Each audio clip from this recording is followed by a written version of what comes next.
everybody. Welcome back to LA Not So Confidential. This is episode 99, one episode away from 100 episodes. That would have put us in syndication if we were a sitcom. How cool. Ooh. That's the big marker usually for syndication. Yeah. But this is a special one. So welcome to our first documentary review episode. We are so excited to add this feature to our show, as our listeners have been sending very specific suggestions and requests about this for really since we've started. All the time. Yeah. And we love it because now our homework is to watch Netflix. Right. No, it's a great way to be able to, listen to our listeners, honor their requests, and also provide some additional psych perspectives to the crimes and the perpetrators and the victims and the productions that we're going to review here. I think this is going to be probably the most casual of the 4 episodes that we put out each month. Between the 2 psych episodes and the vintage one is just you and I kind of talking about these documentaries and what we think and just, our silly reactions as consumers and viewers. But of course, there's going to be some psych elements in there that we can touch on a little bit. So yeah, I'll tell you, I love that part of it, because while I have seen a good number of true crime documentaries on the streaming services, there's a lot I haven't seen. This first one is one that I have not seen. I would not have watched it because it wasn't particularly advertised well at all. It wasn't promoted well. And now, this is one that I promise you at the end of the episode, you're left with your jaw hanging open at how flawed our system is, our legal system, which is still one of the best ones in the world. Yeah, for sure. I actually heard about this documentary because I was on another podcast. Our friends at Tennish Podcast, Nick and Mel, had me on to guess the top true crime documentaries of 2021. And this was the number one. And I had never heard of it. I had not heard of it either. And I can really see why, though. I think that there are some flaws in the way it is executed, but the message it's delivering is really substantial. So for this week, we are reviewing The Phantom. It is a 2021 release. It can be found right now streaming on Netflix. It has a 100% score on Rotten Tomatoes. Whoa, that's which is pretty impressive because they don't hand those out. I think it's impressive. Like, again, I think that there are some things in the narrative that are a little draggy and would if you don't pay attention, you're going to lose interest in the first 15 minutes. But please hold out because you get on a roller coaster ride that is really disturbing, actually. So I'm going to give you a little bit of the background from the IMDb description and a little bit of additional info. Carlos de Luna was arrested in 1983, aged 21, for the murder of Wanda Lopez. Carlos protested his innocence until his execution, declaring that it was another Carlos that had committed the crime.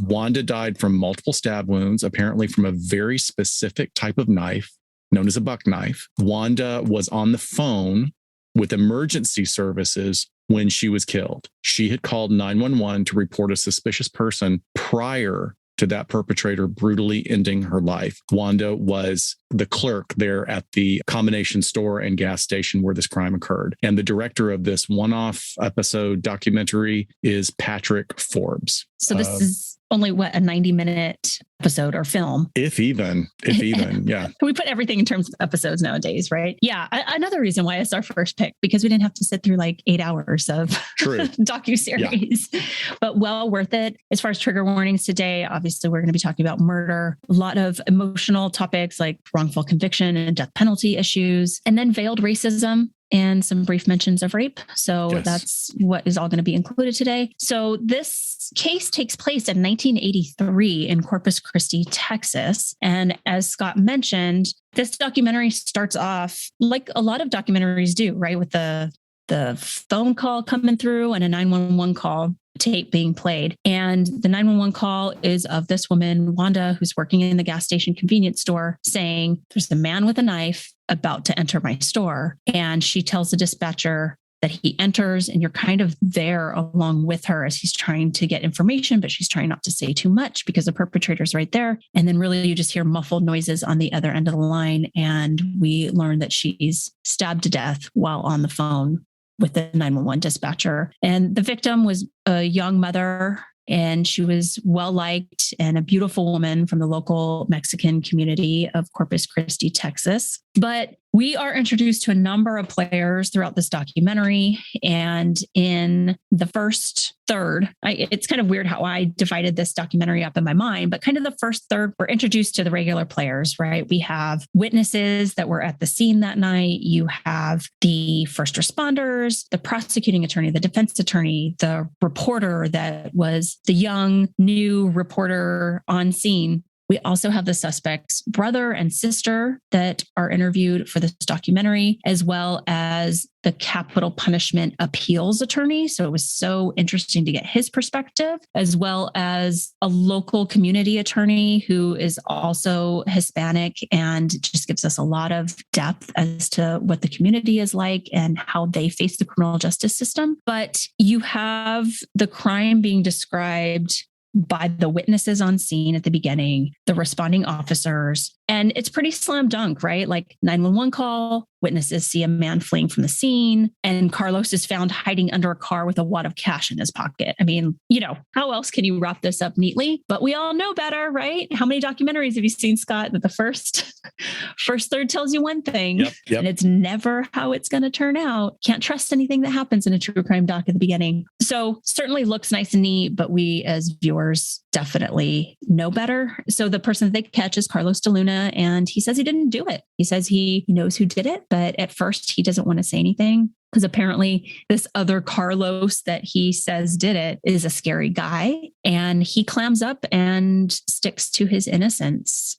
What I really kind of like in this beginning is we get the regular players' views, and these attorneys who both defense and the DA are both white men. And pretty quickly, we get layered into more of the community and what it's really like living in Texas. And not only how perpetrators are treated if they are people of color, but also giving some context to like Wanda as a Mexican American, how much priority did even a death this horrific garner with the police department? I mean, was that something that felt important to you in the story, Scott? Yeah. I mean, I don't think that they were, it's funny when you were talking earlier, I think you used the term veiled racism. I don't think it was veiled at all. I think that they called it really clearly. And the attorney that they're speaking to does a really great job of talking about how this was 70s, early 80s in a small Texas town. There was an absolute division of priorities within law enforcement. And if it was brown on brown crime, it was just lock it up,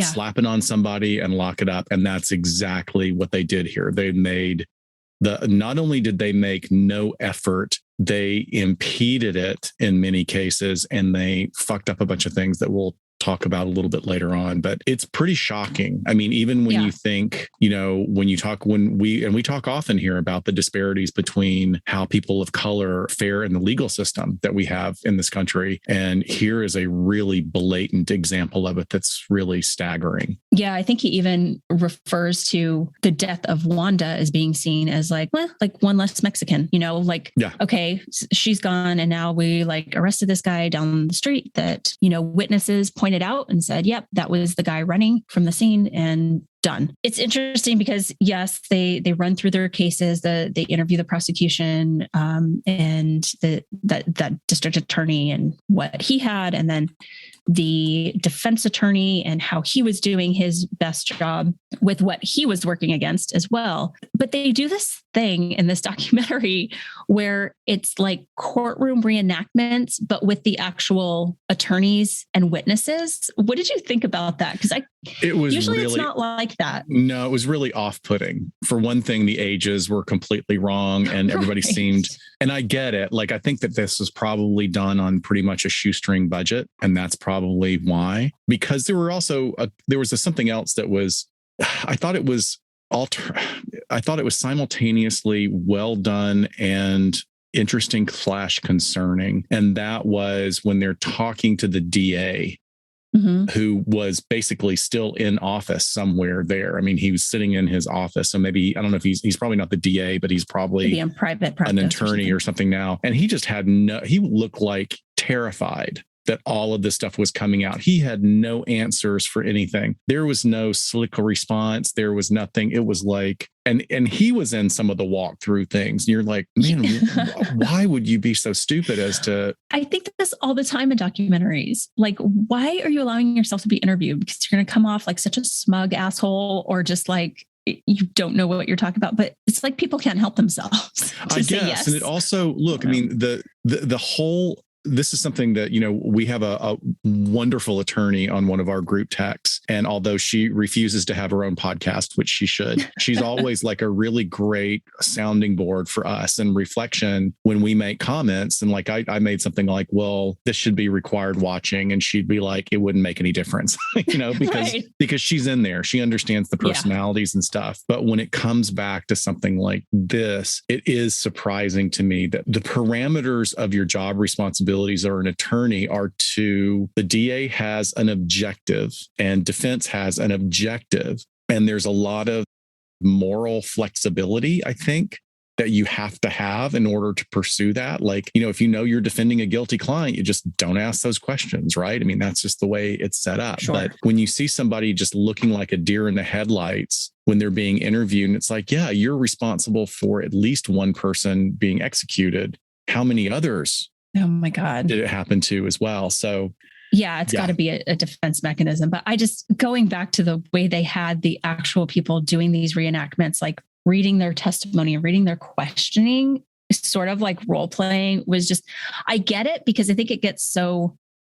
It's like, I'm so over the blurry, like reenactment with the voiceover, but this didn't work either. I think they should have filmed it, tried it, and been like, I don't know. I understand, but from a production standpoint, you have to have something visual, or else it's just going to be, it's hard. It's going to be somebody talking. And, I don't know, sometimes it'd be better to just do an animated PowerPoint or something for some of these. But animate it. Well, so the hallmark of this case of arresting Carlos is really eyewitness testimony, like picking him out after seeing him flee the scene. And this might be a place where we have a little bit more of our psychobabble corner, is about eyewitness testimony. Yeah. I mean, this is the only thing really that I wanted to make sure that I put a little bit of prep into for us. And because eyewitness testimony, as most of you who are into this milieu will understand, it is notoriously problematic for multiple reasons. And they're really the Innocence Project, which I go to their website a lot for resources and articles and stuff, because it's a really, really great organization. They have a really great page that we will link to about the problems in eyewitness testimony. And there are some bullet points here that we'll touch on why you can't rely on it. Yeah. So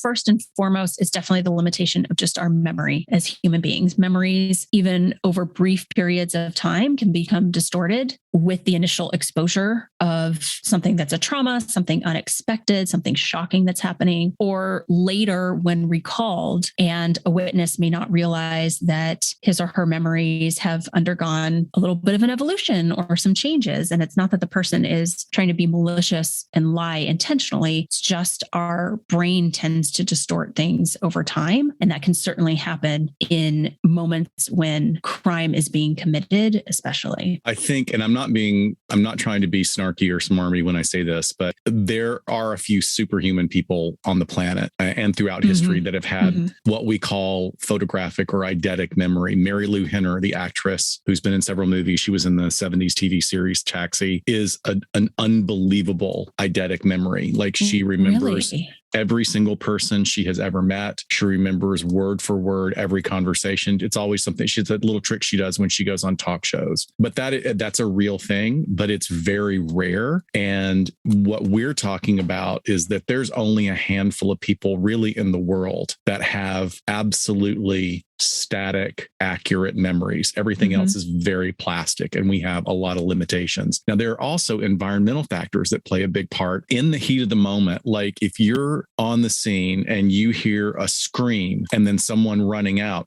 you're going to have a physiological response. And that physiological response is going to send all sorts of chemicals through your body. And then those chemicals are going to be filtered through ambient environmental factors. So lighting, is it day or is it night? Is it foggy? Do you have a clear line of sight? And then the more distance, like even as feet, they have now stats on how poor it becomes given the distance. Like just a few feet can make all the difference in really lowering the reliability of somebody's memory of something. Yeah, definitely. I mean, I feel like the best film depiction to look at all of this is My Cousin Vinny, because that's like how they totally dispel all the myths and shoot down all the evidence on the prosecution side, is looking at how unreliable witnesses are from a certain distance and with some of these factors there. But also there's these questionable procedures that are done when people are shown photographic or in-person lineups. So these can be really poorly managed interviews and procedures that are done. And if they are not done in a very consistent way, it would almost have to be exactly replicated like a psychological or behavioral study to have it be reliable, but it's not. We try to make it as much as we can in law enforcement, but people are human. People are going to deviate. People are also going to try and get their own agenda pushed through at times. So that can really distort a witness's memory if you have a lineup procedure that is being done incorrectly or with some bias to it. So I think that's also something we have to talk about here that pertains to this case. Definitely. Now, adding on to that, making all this complex, is that there's the possibility of misrepresentation during the legal proceedings. Legal representation, defense or prosecution, may attempt to express or visualize or present a higher level of confidence in their witness than their witness actually ever had. And then that then pollutes or contaminates the actual witness's testimony because they feel pressured to have a certain, like maybe they were feeling like a little bit wonky about what they saw. Right. And now they're being brought into a legal proceeding and they're being asked these very concrete questions. So that can really swing it in a bad direction as well. Yeah. People just feel uneasy giving sort of ambiguous answers, even if that's the truth. And I think witnesses can feel bullied into one way or the other. So, I mean, overall, it just, when eyewitness testimony is present, it's really necessary that all issues regarding that testimony and that experience be weighed with the predominance of the other information at the trial, and that it cannot be just on eyewitness testimony. So I would advise our listeners, if you want to dive more into the psych research on this, there is more than enough of a body of work produced by Elizabeth Loftus, who has done the most infamous work on how unreliable eyewitness testimony is. I don't know if I've told this story before on the podcast, but when I was in undergrad, I was in they used to call it legal psychology before it was forensic psychology. That's how long ago. But my teacher did this demonstration for us all sitting in class, and she was giving her lecture, and a man came into the classroom and asked her to sign something real quick. And she took a moment to do that. And we just like talked amongst ourselves or whatever. And then he left. And then several minutes later, she said, "Okay, I just want everybody to pause and stop. And the man that came in here, what was he wearing?" And the answers were all over the place. I remember I was pretty dead set that he was wearing some sort of business attire, if not a suit and a tie. And when he came in, he was not. He was very, very casual. But there was something about that interaction that my memory said, oh, he must be a person of authority to come in and interrupt our class to have her sign something, right? So my brain like filled in the narrative and had the story to go with it. And this dude came back in his shorts and his shirt, and I was just blown away by that. But, you know, here we were all unsuspecting, yes, but also not under stress, just sitting there asked to like take a moment. I just imagine it, you know, had there been something that was inducing fight or flight, or if a weapon was involved, we know that really sort of gives you perceptual distortions that can then be encoded incorrectly, or not incorrectly necessarily, but it's just not encoded at all as far as memory goes. Interesting stuff for sure. But back to our documentary at hand, sort of towards the end of this first third, you get some inkling that like, oh, there's a town with secrets and dirty laundry. And I'm just sitting there like, oh, here we go. So the second third starts up, and it starts to go more into the story of this reporter who, she was young. She starts visiting Carlos in lockup when he's going through his trial initially, when she's covering that, and how she's sort of building this rapport with him to get him to chat with her. And I thought it was so interesting because, she talks about this process of like, I know this is a guy that there's a slam dunk case against, and he's just trying to snow me by saying, that, hey, like, I wish I'd had a friend like you when I was younger, and, nobody's going to believe me, and I'm innocent. And there's this other Carlos that did it. And I just thought it was a very interesting parallel experience to what you and I have felt working with offenders before. Oh, yeah. And I think she does something really great too. I mean, she's a great part of this story, and they frame her relationship very well because they started off with her describing the first time she saw him walking down the hallway. And this was, she had not struck up the relationship with him yet, but she is seeing him walking down the long hallway of the jail, or the tunnel, into the courtroom. So he's he's cleaned up, he's wearing a suit, and he's with his attorney. And she says, I saw him walking with that swagger. And, I was like, he's everything they said he is. He's a killer. Here he is, walking down the hallway with this swagger, thinking that he's going to get off. And her whole goal was to get a story. Like, it wasn't like she went in thinking that he was innocent, or it was a slam dunk for her as well at that time. So she writes a letter. And then I also liked how, even though she was questioning whether or not she was being snowed, she was looking at the things that did not add up. And there's a lot there that does not add up. Yeah, because for whatever reason, he starts opening up to her, which he really wasn't doing to anyone else. And, I think, again, like for you and I who have worked with offenders, that you're always like, okay, why are you trusting me so much? Or why do you feel like you're going to open up to me? Are you going to make me think I'm the special therapist that, right. And that's something, is getting all this out of you. Exactly. I remember our supervisor, Leah, I had a young offender, and it was a particular case where the only reason this guy met the criteria for offender was that he was 1 year out of the accepted age range for him to be interacting with a young woman. And Leah looked at me and she's like, you really like him, don't you? And I said, well, God, I guess I do, because of all of our clients, he's the one that shows up on time.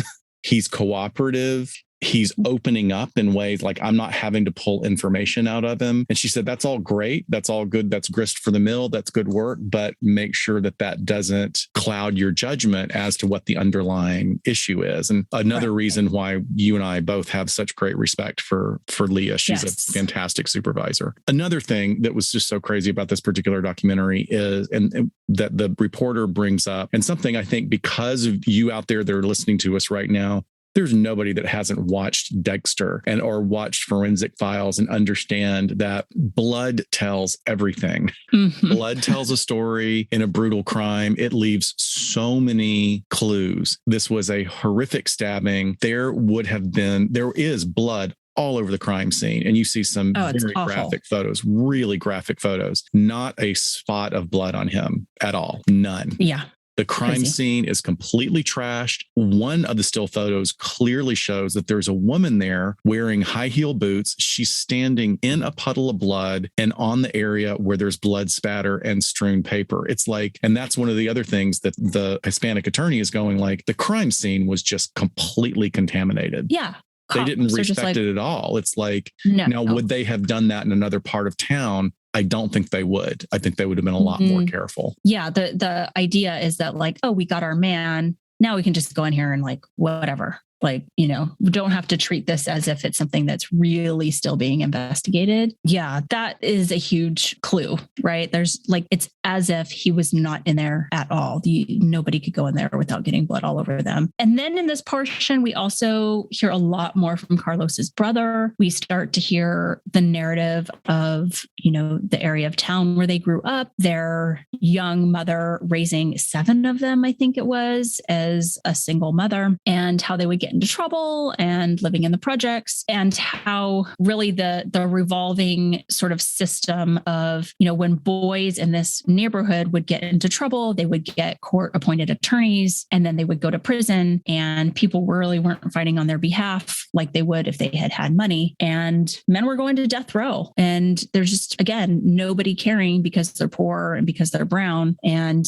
here's again the story of it's not me, it's this other guy named Carlos. And they're just completely pushing it to the side rather than thinking, oh, this could be mistaken identity because of witnesses, just sort of substituting one brown man for another. Right, which becomes actually even more ironic later on in the story that we'll get to. One of the things that his brother says that I think is also really helpful as to helping you understand why law enforcement thought they had enough of a suspect is that Carlos was, he was a problem kid. He was a problem man. He was a criminal. It was nothing, not a lot of major stuff, but he ran the streets. He was not good to his family. His brother even gives an example, I think, of him stealing his car and trashing it and, stealing money from the parents. So this was like a guy that was wandering through life and certainly was mixing with some pretty bad people, which I think complicated it. And then there's also the death penalty appeals attorney. He has a quote that was really,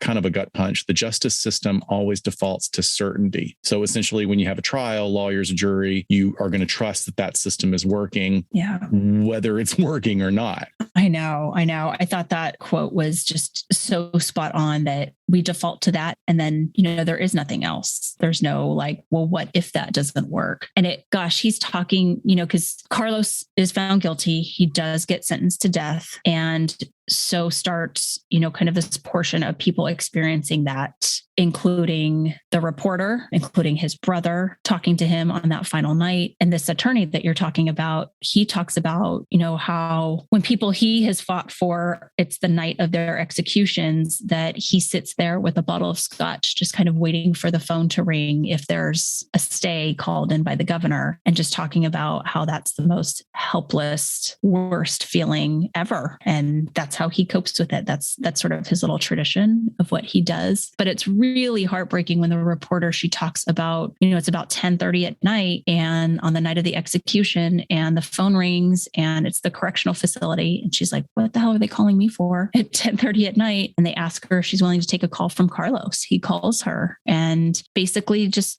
opens up to her, telling her that he's scared to die. And she gives him one last chance of, Carlos, is there anything you want to get off your chest? And thinking okay, this is it. He's going to tell me he really did it. And he says, basically knows what she's getting at, but, says, no, I know that I'm going to go to heaven because I didn't do this. And she's like, well, what do you say to a man who's going to die in less than 2 hours? Just awful. And same with his brother. I mean, some very similar recounts of those last moments of hearing from his brother, Carlos. But Carlos is put to death. His sister was in attendance. She wanted to witness this. And, I think that's something unique about this documentary. We don't get to hear from the families of the perpetrators very often. Yeah, there's something for anybody who hasn't seen it yet. I do want to prepare you. There is a really disturbing account of something that can go wrong. It should never go wrong. There's no excuse for this whatsoever. And that is that the first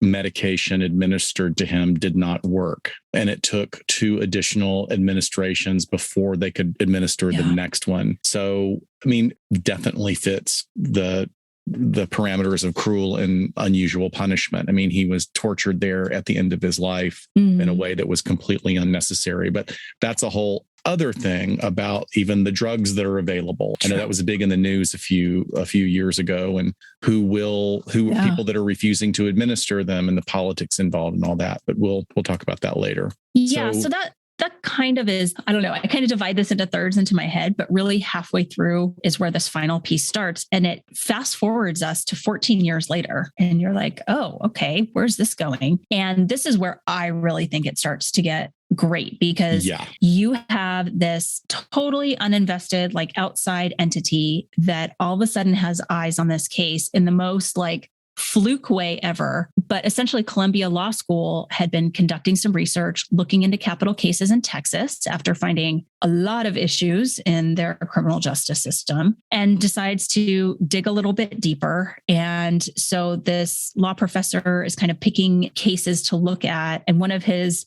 students says, like, what about this case with this Carlos de Luna guy? Like, he said some other guy did it. And he was like, that's not really a great case to look into, but there's another case nearby. And he sends an investigator down there. And then just like at the last minute, he tells his investigator, hey, while you're down there, if you have some free time and you can find this Carlos Hernandez, who happens to look like Carlos de Luna, let me know and let me see how that goes. And sure enough, his investigator is able to find this other Carlos. So I was going to say this later, but I think this is a good time to say it. About the irony is this is not just a matter of looking at two dark-skinned guys or darker skinned guys and saying, oh, right, they're the same color, but so they look alike. Both of these Carloses actually did look very much alike, almost the same facial structure, same height, same build. Now, on the night that it happened, one was clean shaven, the other one was not. But when they're both shaved, you could absolutely see why there was some confusion. But here's where it does get really interesting is, here it is 14 years later, and the state trial documents clearly outlined what happened at the event that is not described so well in the previous third. So at approximately 8 p.m. outside the store where Wanda was working, there was a guy named George Aguirre that drove up, and he was a witness, not exactly to the attack, but right before and right after. So he interacted with Hernandez face to face in close quarters, pulls up, filling his gas tank up. There's a guy standing just outside the door of the station holding a knife, even described as playing with a knife. And that knife he was able to describe as the same kind that was used to kill Wanda. Yeah. So Aguirre was actually approached by the man who then asked him for a ride to a nearby bar, offering to pay for the ride as he could prove that he had cash. And Aguirre declines as he had paid for the gas inside the store, warning Wanda about the man with the knife and told her to call police. Because remember, Wanda's like, the word she uses when she calls 911 is there's a perpetrator outside with a knife, which makes sense now that you know that she was kind of instructed to call the police about this guy.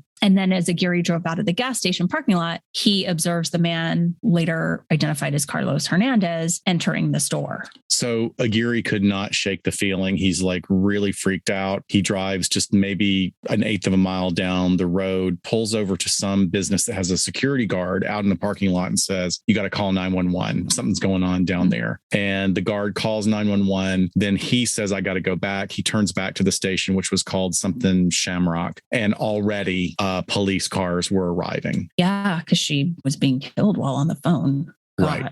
So that very night, Aguirre identifies de Luna as the man with the knife, despite being within feet of Hernandez earlier. Yes. So that's the wild trip. So we go back to what we were talking about before about eyewitness. These guys looked so similar. The only thing different was the clothing that they were wearing. Yeah. And the really screwed up thing is Aguirre was not asked to identify de Luna at the trial. So by the time they went to trial, they were like, let's not ask him to point fingers and confirm anybody who he is, because he might change. They wanted to have him as a solid witness. So there's some really important discrepancies and similarities between the suspects. Like Hernandez was noted to be a serial abuser of women. He had a history of robbing gas stations. He kept the neighborhood in constant fear. He consistently used buck knives of the exact description in the execution of all these crimes. And he recorded in police files. Absolutely. Yeah. And included, it recorded in very long rap sheets.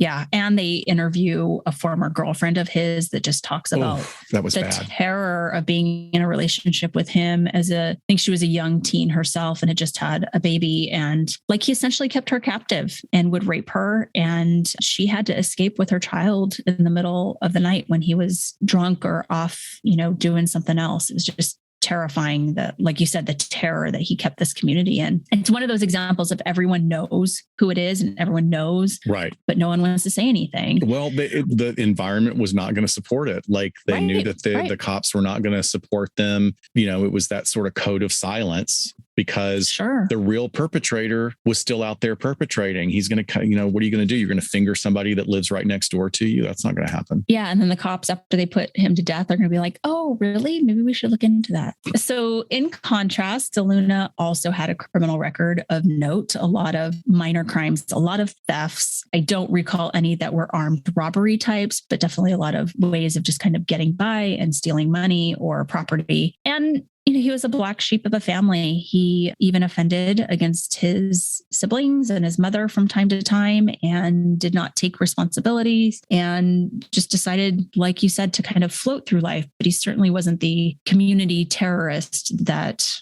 Hernandez was. Yeah, I'm glad you brought that up because the interviews with his brother are really heartbreaking because the brother was the one that was the responsible one and, had been sort of trying to rein him in all those years. And then he gets arrested for this and he's torn because there's a part of him that knows what his brother's history is like, but he also wants to believe his brother. And then when he finds out later that he was wrongly convicted, I mean, it's just, the guilt that he feels. But I'm so glad that he participated in the way that he did. So let's wrap it up. I mean, I'm sure we both have some thoughts about this. I would want to say that this is very much a palatable condemnation on racism in this country in an area that's predominantly Hispanic and low income. I think this is a story that needs to be told. I know it's in the 70s and 80s, but this is a great story to tell.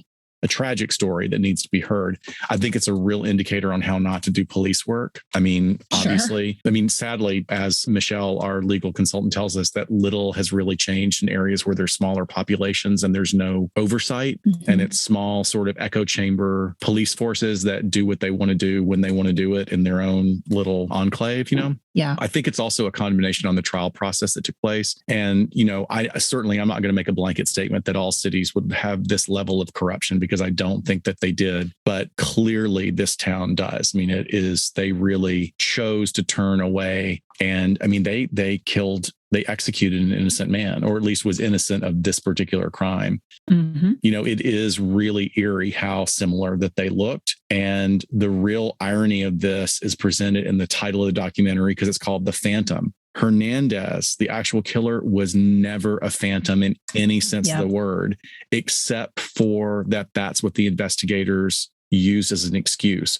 Who is this guy? We can't find him. You didn't look. They did not look at all because they wanted to keep DeLuna as the perpetrator. Hernandez was named. Point. What's that? That's just a great point. It took an investigator 14 years later on a whim to find him like that. Oh yeah. And then and there's still these old white dudes are going, oh, he was a ghost. Nobody could find him. It's like, no, he was named and identified multiple times.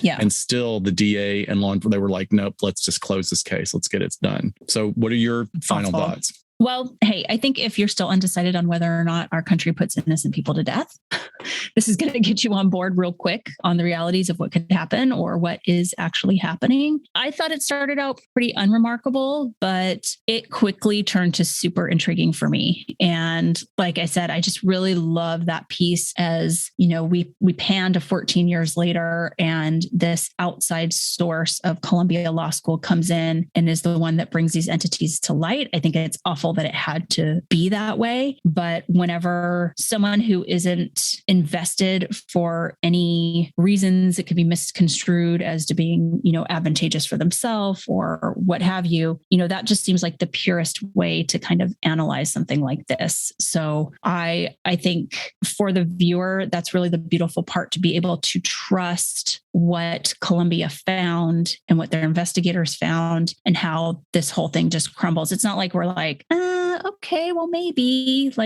maybe this corrupt town, this thing happened in 1983. You're like, oh no, this is awful. Oh, clearly. Yeah. So like I said, I think it's well worth the watch, and not the sexiest documentary, not one that I was like, sitting on the edge of my couch for 10 episodes waiting for the next one, but is done very well to get its message across. Yeah, I agree. I looked at it, I guess, for judging. We wanted to do a 1 out of 5 brains. Yes. For scoring it. And, I looked at, was it an interesting subject? Is it an original story? Was it well told, in construction and execution? Is it thought provoking? And overall, I came like 4.5. I thought 4.5, but I see where you're coming from. Yeah, 4.5 left brain brains. Or right brain for that half one? A little combo. A squidge there. Okay, so you severed the brain this way rather than this way. I think you're right.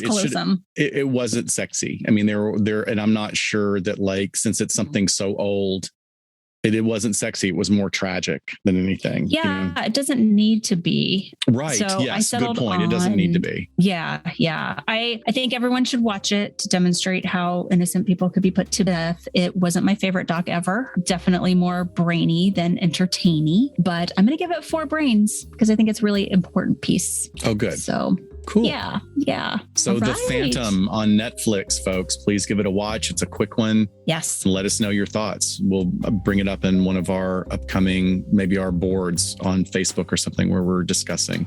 Let us know what you think. For sure. Well, guys, our next episode will be episode 100. Woohoo. So it will be a psych episode. We'll figure out something special to do. But otherwise, thanks so much. And we'll see you guys next time on LA Not So Confidential.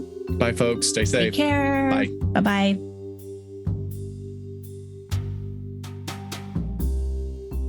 We sincerely thank you for spending some time with us today. LA Not So Confidential is part of the Crawl Space Media Network in partnership with Glassbox Media. Each episode is hosted, produced, and written by Dr. Scott and Dr. Shiloh. Our post-production editing and sweetening magic is handled by the multi-talented Jason Usry of Ear Cult Productions. The LA Not So Confidential theme entitled Cool Vibes Film Noir is composed and performed by the talented Kevin MacLeod. He graciously allows us to use his music via a Creative Commons attribution license. Please check out all of Kevin's amazing work on YouTube. All of the resources for each episode can be found on our website at la-not-so-confidential.com. You can find us on Instagram at LA Not So Podcast, on Twitter at LA Not So Pod, and on Facebook at LA Not So Confidential. Media inquiries and bookings are scheduled at alienistentertainment@gmail.com. Please join us each month on Saturdays at 4 p.m. Pacific Standard Time for a live streaming and very interactive broadcast on Get Vocal entitled Behind the Couch. Stay tuned to all of our social media for our live streaming scheduling announcements. Subscribe to LA Not So Confidential wherever you get your audio so you never miss a new episode. Lastly, we'd be honored if you joined our Patreon at patreon.com/LA Not So Podcast so you can be the first notified about upcoming live events, social gatherings,